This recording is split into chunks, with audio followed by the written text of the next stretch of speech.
Welcome to lecture on C data types. Let us start. There are two categories of data types in C: basic data types and user defined data types. Basic data types are further divided into type of data it holds. It can be divided into char, int, float data types. Let us talk about int data types. Usually, int data types variable occupies 4 bytes in memory. How to declare a int data type variable in C? Simply add int keyword in front of variable, for example, int sum, and close the statement with a semicolon. Let us talk about char data type. Usually, char data types occupies 1 byte in memory. How to declare char data types variables in C?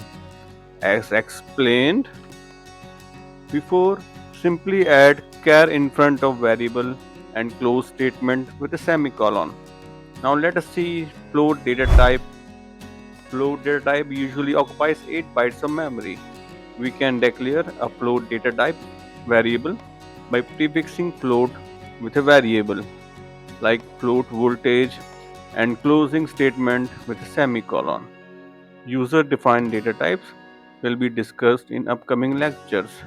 If you are still watching this video, I hope you enjoyed it. Give this video a thumbs up and subscribe for more upcoming videos. Now let us see how you can display this type of variables which have specific data type. You can use printf library function in a C program.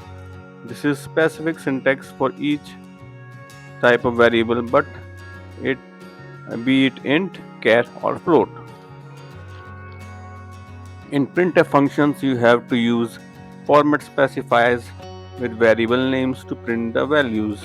For example, if you have a declaration of int type variable like int sum equal to 0 semicolon, to print its value you have to use %d format specifier int printf function with variable name.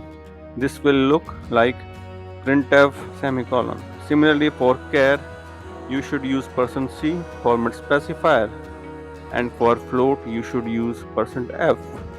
Thank you for watching this video. If you find this video useful, consider subscribing to my YouTube channel and like this video. If you further want to enhance your knowledge in C programming, you can watch next video on your screen.